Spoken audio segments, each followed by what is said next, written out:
హరే శ్రీనివాస హరే శ్రీనివాస హరే శ్రీనివాస. తర్వాత 11వ కీర్తన. ఎంత బలవంతనో కుంతియ సంజాతనో, ఎంత బಲವಂತನೋ ಕುಂತಿಯ ಸಂಜಾತನೋ, ಭಾರತಿಗೆ ಕಾಂತನೋ ನಿತ್ಯ ಶ್ರೀಮಂತನೋ, ಭಾರತಿಗೆ ಕಾಂತನೋ ನಿತ್ಯ ಶ್ರೀಮಂತನೋ, ಎಂತ ಬಲವಂತನೋ ಕುಂತಿಯ ಸಂಜಾತನೋ, ಎಂತ ಬಲವಂತನೋ. ರಾಮಚಂದ್ರನ ಪ್ರಾಣನೋ ಅಸುರ ಹೃದಯ ಬಾಣನೋ, ರಾಮಚಂದ್ರನ ಪ್ರಾಣನೋ ಅಸುರ ಹೃದಯ ಬಾಣನೋ, ಕಳರ ಗಂಟಲ ಗಾಣನೋ ಜಗದೊಳಗೆ ಪ್ರವೀಣನೋ, ಕಳರ ಗಂಟಲ ಗಾಣನೋ ಜಗದೊಳಗೆ ಪ್ರವೀಣನೋ, ಎಂತ ಬಲವಂತನೋ ಕುಂತಿಯ ಸಂಜಾತನೋ, ಎಂತ ಬಲವಂತನೋ. ಕುಂತಿಯ ಕಂದನು ಸೌಗಂಧಿಕವ ತಂದನು, ಕುಂತಿಯ ಕಂದನು ಸೌಗಂಧಿಕವ ತಂದನು, ಕುರುಕ್ಷೇತ್ರಕ್ಕೆ ಬಂದನು ಕೌರವರ ಕೊಂದನು, ಕುರುಕ್ಷೇತ್ರಕ್ಕೆ ಬಂದನು ಕೌರವರ ಕೊಂದನು, ಎಂತ ಬಲವಂತನು ಕುಂತಿಯ ಸಂಜಾತನು, ಎಂತ ಬಲವಂತನು. ಬಂಡಿ ಅನ್ನವನುಂಡನು ಮಕನ ಪ್ರಾಣವ ಕೊಂಡನು, ಬಂಡಿ ಅನ್ನವನುಂಡನು ಮಕನ ಪ್ರಾಣವ ಕೊಂಡನು, ದ್ರೌಪದಿಗೆ ಗಂಡನು ಭೀಮನು ಪ್ರಚಂಡನು, ದ್ರೌಪದಿಗೆ ಗಂಡನು ಭೀಮನು ಪ್ರಚಂಡನು, ಎಂತ ಬಲವಂತನು ಕುಂತಿಯ ಸಂಜಾತನು, ಎಂತ ಬಲವಂತನು.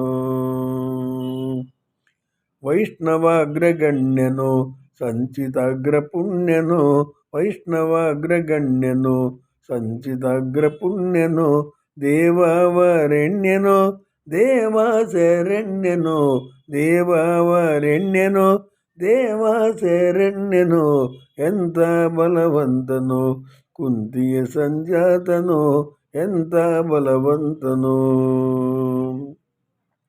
ಮಧ್ವಮತವ ರಚಿಸಿದನು ಸದ್ವೈಷ್ಣವರ ಸಲಹಿದನು, ಮಧ್ವಮತವ ರಚಿಸಿದನು ಸದ್ವೈಶ್ವರರ ಸಲಹಿದನು, ಉಡುಪಿಲಿ ಕೃಷ್ಣನ ನಿಲ್ಲಿಸಿದನು ಪುರಂದರ ವಿಠಲನ ದಾಸನು, ಉಡುಪಿಲಿ ಕೃಷ್ಣನ ನಿಲ್ಲಿಸಿದನು ಪುರಂದರ ವಿಠಲನ ದಾಸನು, ಎಂತ ಬಲವಂತನು ಕುಂತಿಯ ಸಂಜಾತನು, ಭಾರತಿಗೆ ಕಾಂತನು ನಿತ್ಯ ಶ್ರೀಮಂತನು, ಎಂತ ಬಲವಂತನು ಕುಂತಿಯ ಸಂಜಾತನು, ಎಂತ బలవంతను.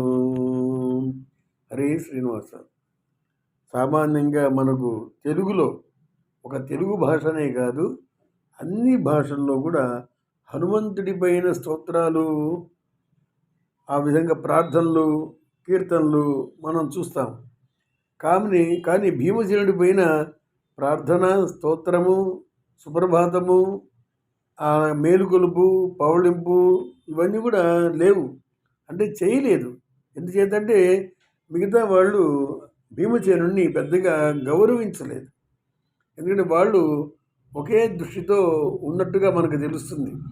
భీముడు అంటే ఆయన వాయుదేవుడు అవతారంగా అనుకోవట్లా. భీముడు అంటే ఒక వీళ్ళు వేరే ఒక వ్యక్తిగా అనుకుంటున్నారు. కానీ త్రేతాయుగంలో వాయుదేవుడు హనుమంతుడిగా అచంచలమైన భక్తి విశ్వాసాలతో రామచంద్రమూర్తిని స్తోత్రం చేసి పాదసేవ చేసి నిరంతరం ఆయన ధ్యానంలో ఉండేటువంటి ఆయన ఒక్కసారిగా ఒక తిండిపోతుగా, గర్విష్ఠిగా, అహంకారిగా, బలవంతుడిగా అలా ఎలా మారతాడు అంటే అక్కడికి వచ్చేటప్పటికల్లా ఎందుకునో జనంలో అంత రావాల్సినంత నమ్మకము, గౌరవము కనబడలేదు. కానీ అది సరైనటువంటి పద్ధతి కాదని నేను గతంలోనే మనవి చేశాను. ఎందుకంటే ఈయన హనుమంతుడు కేవలం ఒక రాముణ్ణి, అంటే ఆయనకి రాముడే దేవుడు. మళ్ళీ కృష్ణుడిని మనకు కృష్ణాంజనేయ యుద్ధం అని ఒక సినిమా కూడా వచ్చింది. కృష్ణుడిని దేవుడిగా ఆయన అంగీకరించలేదు. తర్వాత ఆయనే రాముడు, ఆయనే కృష్ణుడిని తెలుసుకున్న తర్వాత ఆ రాముడిని, కృష్ణుడిని ఇద్దరు ఒకటే అని చెప్పి ఆయన ఆ స్తోత్రం చేసినట్టుగా మనం సినిమాలో చూస్తాం. కథ కూడా అలాగే చెప్తారు.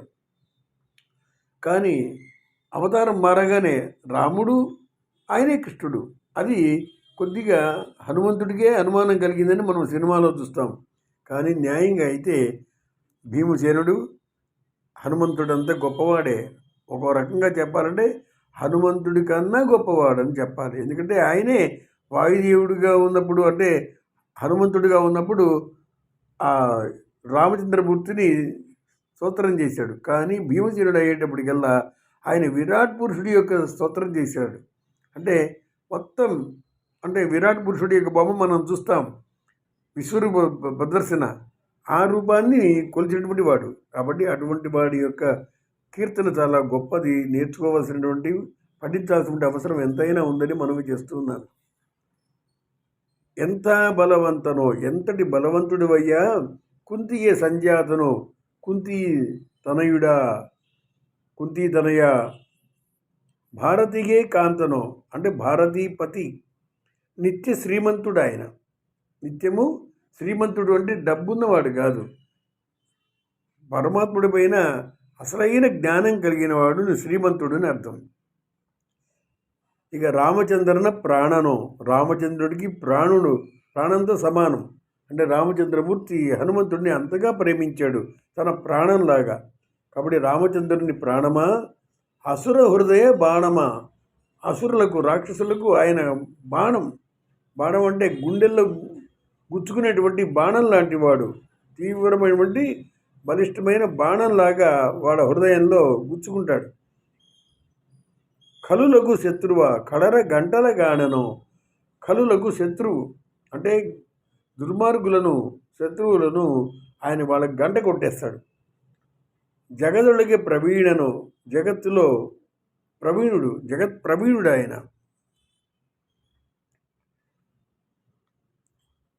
అలాగే తర్వాత కుంతియ కందను, కంద అంటే పిల్లవాడు, కుంతీదేవి యొక్క కుమారుడా. సౌగంధిగవ తందను, సౌగంధి పుష్పాన్ని తీసుకొచ్చినటువంటి వాడు. సౌగంధి పుష్పాన్ని ఆ దేవలోకం నుంచి తీసుకుని వచ్చి కృష్ణుడి యొక్క పూజ చేయించడానికి ధర్మరాజుకు సమర్పించినటువంటి వాడు. అంటే భగవంతుడి సేవార్థం ఆయన సౌగంధిక పుష్పం తెచ్చాడు, దేవ పుష్పం తెచ్చాడు. అటువంటి మహావీరుడు. కురుక్షేత్రకి బంధను, కురుక్షేత్రానికి వచ్చాడు యుద్ధానికి. కౌరవరా కొందను, ఒక్కడే 100 మందిని సంహారం చేశాడు. మిగతా వాళ్ళందరూ అందరితో యుద్ధం చేశారు. కానీ భీమసేనుడు అందరితో యుద్ధం చేస్తూ, దుర్మార్గులను సంహారం చేస్తూ, కౌరవులు 100 మంది అందరినీ కూడా ఒక్కడే సంహారం చేశాడు. బండి అన్నవనుండను, ఆయన యొక్క జఠరాగ్ని చాలా అద్భుతం, చాలా గొప్పది. అందుకనే ఆహారంలో సగభాగం ఆయన స్వీకరిస్తాడు, మిగతా సగభాగాన్ని మిగతా వాళ్ళందరూ కలిసి స్వీకరిస్తారు. అటువంటి వాడికి బండి అన్నం పెద్ద లెక్క కాదు. బకాసుడికి రోజు బండి అన్నము ఆ విధంగా తీసుకుని వెళ్ళి సమర్పిస్తూ ఉండేటువంటి వాడు ఏకచక్రపురంలో. అటువంటి ఆ బండి అన్నాన్ని ఈయనే తినేశాడు. తినేటప్పుడు బకాసుడు అన్నాడు, నా ఆహారాన్ని నువ్వు ఎందుకు తిన్నావు అన్నాడు. అన్నప్పుడు, ఎలాగూ నువ్వు నన్ను తింటావు కదా, కాబట్టి నేను ఆహారం తినేస్తే ఆహారం నాలోనే ఉంటుంది, నన్ను నువ్వు తినేస్తావు కదా, కాబట్టి మళ్ళీ నీకు ఒక పని తప్పిస్తాను, నీకు ఒక పని తగ్గించాను నేను, కాబట్టి అందుకని నేను తినేసాను. ఇప్పుడు నువ్వు నన్ను తినేస్తే నేను ఆహారంగా అవుతాను, నేను తిన్న ఆహారం కూడా నీకు జీర్ణం అవుతుంది అని చమత్కారంగా మాట్లాడినటువంటి వాడు భీమసేనుడు. బగన ప్రాణవ కొండను, బకాసురుడి యొక్క ప్రాణాన్ని స్వీకరించాడు, అంటే సంహారం చేశాడు. ద్రౌపదికే గండను, ద్రౌపదీదేవికి గండ అంటే భర్త. మరి ద్రౌపదీదేవికి 5గురు భర్తలు కదా అని మనకు అనుమానం రావచ్చు. అందుకనే మీకు హరికథామృతసారం గ్రంథం ఇవ్వడం జరిగింది. హరికథామృతసారంలో కనుక మీరు చదివినట్లయితే, కొద్దిగా తాత్పర్యం కనుక చూసినట్లయితే, ద్రౌపదీదేవిలో 6గురు ఉన్నారు. దాంట్లో ముఖ్యంగా ప్రముఖంగా ఉన్నటువంటిది భారతీదేవి. కాబట్టి భారతీదేవికి భర్త ఎవరు? వాయుదేవుడు. కాబట్టి భీమసేనులో వాయుదేవుడు ఉన్నాడు. ఇప్పుడు ఇక్కడ ద్రౌపదీదేవిలో ఉన్నటువంటి వాళ్ళు, యమధర్మరాజు పత్ని ఉంది, పార్వతీదేవి ఉంది, అలాగే ఇంద్రుడి యొక్క భార్య ఉంది, శచీదేవి ఉంది, అలాగే అశ్విని దేవతల భార్య ఉంది ఉష. ఇంతమంది ఉన్నారు. కానీ ఇక్కడ తమాషా ఏంటంటే ఎప్పుడైతే ఒక్కొక్క సంవత్సరం ఒకళ్ళతో కాపురం చేసినప్పుడు అక్కడ మీకు గనుక చదివినట్లయితే అర్థమవుతుంది. భారతీదేవిలో మిగతా వాళ్ళు స్తబ్దుగా ఉంటారు. అంటే వాళ్ళు కనిపించరు, వాళ్ళ యొక్క సంచారం ఉండదు. ముఖ్యంగా భారతీదేవియే ఉంటుంది. భీమసేనులో ఎలాగో వాయుదేవుడు ఉన్నాడు కాబట్టి వాళ్ళు ఆ ఇద్దరు భారతీ రమణుడు ఇద్దరే ఉన్నారు అక్కడ. మళ్ళీ ధర్మరాజుతో సంసారం చేసేటప్పుడు అక్కడ భారతీదేవి అలాగే వాయుదేవుడు ఉంటారు. అక్కడ యమధర్మరాజు పత్ని శ్యామల అలాగే మిగతా వాళ్ళందరూ కూడా స్తబ్దుగా ఉంటారు. మీరు కనుక ఆ చంద్రముఖి సినిమా చూస్తుంటారు. చంద్రముఖి సినిమాలో ఆ జ్యోతిక ఉంటుంది. జ్యోతిక మామూలుగా జ్యోతికగా ఉంటుంది, కానీ ఒక్కొక్కసారి ఆమెలో ఆ చంద్రముఖి ప్రవేశిస్తుంది. అప్పుడు చంద్రముఖి అయిపోతుంది ఆవిడ. ఇప్పుడు జ్యోతిక అంటే ఆ హీరోయిన్ ఉంది, ఆవిడ ఇప్పుడు స్తబ్దుగా ఉంటుంది. అంటే చంద్రముఖి ప్రవేశించినప్పుడు ఆమెలో అసలు మామూలు వ్యక్తి స్తబ్దుగా ఉంటుంది. ఇప్పుడు చంద్రముఖి అన్ని పనులు చేస్తుంది. మళ్ళీ ఎప్పుడు చంద్రముఖి దూరం అయిందో మళ్ళీ ఆ హీరోయిన్ లోపలికి వస్తుంది. అలాగే ఎప్పుడైతే ధర్మరాజుతో సంసారం చేసేటప్పుడు అక్కడ ఆయన యమధర్మరాజు అంశ కాబట్టి ఇప్పుడు యమధర్మరాజు భార్య ఉండాలి న్యాయంగా. కానీ అక్కడ యమధర్మరాజు పత్ని శ్యామలాదేవి మిగతా వాళ్ళందరూ కూడా స్తబ్దుగా ఉంటారు. అక్కడ భారతీదేవి మాత్రమే ఉంటుంది. వాయుదేవుడి యొక్క అవతారం భీమసేనుడు కాబట్టి ఇక్కడ వాళ్ళు మాత్రమే ఉంటారు. అలాగే భీమసేనుడితో ఉన్నప్పుడు సరే, అలాగే అర్జునుడితో ఉన్నప్పుడు ఇక్కడ భారతీదేవి మాత్రమే ఉంటుంది, శచీదేవి ఉండదు. శచీదేవి స్తబ్దుగా ఉంటుంది. కాబట్టి ఆ రీతిగా వాళ్ళిద్దరూ భారతీపతి ఇద్దరే. కాబట్టి ఇది తెలుసుకోవాలి. అంతేగాని ద్రౌపదీదేవిని మరి 5 భర్తలతో సంసారం చేసింది, ఆవిడ పతివ్రత ఎందుకు అవుతుంది అని చాలామంది వాదిస్తుంటారు, గ్రంథాలు కూడా రచించారు. కానీ ఒకటి మర్చిపోతున్నారు, మిగతా వాళ్ళందరూ పుడతారు, కానీ ద్రౌపదీదేవి అగ్నిలో నుంచి వచ్చింది. అగ్నిలో ఏదైనా దగ్ధమవుతుంది కానీ అవతరించదు. మరి అటువంటి మహాపతివ్రత కాబట్టి మనం అనవసరంగా సందేహాలు పడినట్లయితే మనకు పుణ్యం రాకపోగా పాపమే వస్తుంది. కాబట్టి అది తెలుసుకోవాలి. ద్రౌపదికే గండను భీమను ప్రచండమైనటువంటి మహావీరాది వీరుడు భీమసేనుడు. వైష్ణవ అగ్రగణ్యను, వైష్ణవులందు అంటే విష్ణు భక్తులందు అగ్రగణ్యుడు ఆయన. అలాగే సంచిత అగ్రపుణ్యను అంటే పుణ్యవంతులలో అగ్రగణ్యుడు, మహాపుణ్యాత్ముడు అని అర్థం. దేవవరణ్యనో దేవతలలో శ్రేష్ఠుడు. మనం ఇంతకుముందే చెప్పాం, దేవతలందరూ కూడా ఎవరు గొప్ప అన్నప్పుడు శ్రేష్ఠుడు వాయుదేవుడని బ్రహ్మదేవుడు చెప్పాడని మనవి చేశాను. కాబట్టి దేవతలలో శ్రేష్ఠుడు. దేవ శరణ్యనో దేవునికి శరణదొచ్చినవాడు. మధ్వమతవ రచిసిదనో మధ్వమతాన్ని రచించినవాడు అంటే లోకానికి అందించినవాడు.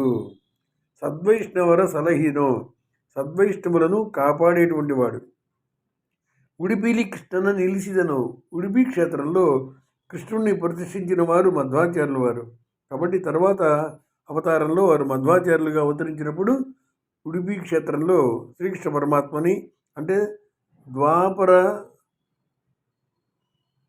ద్వారక నుండి ద్వాపరయుగం నాటి కృష్ణుడి యొక్క విగ్రహాన్ని అంటే కృష్ణుడు రుక్మిణీదేవికి బహుకరించిన ఆ విగ్రహాన్ని ఇక్కడ ప్రతిష్ఠించినటువంటి వారు మధ్వాచార్యుల వారు. ఉడిపిలో కృష్ణుడి యొక్క ప్రతిష్ఠ చేసింది మధ్వాచార్యుల వారు.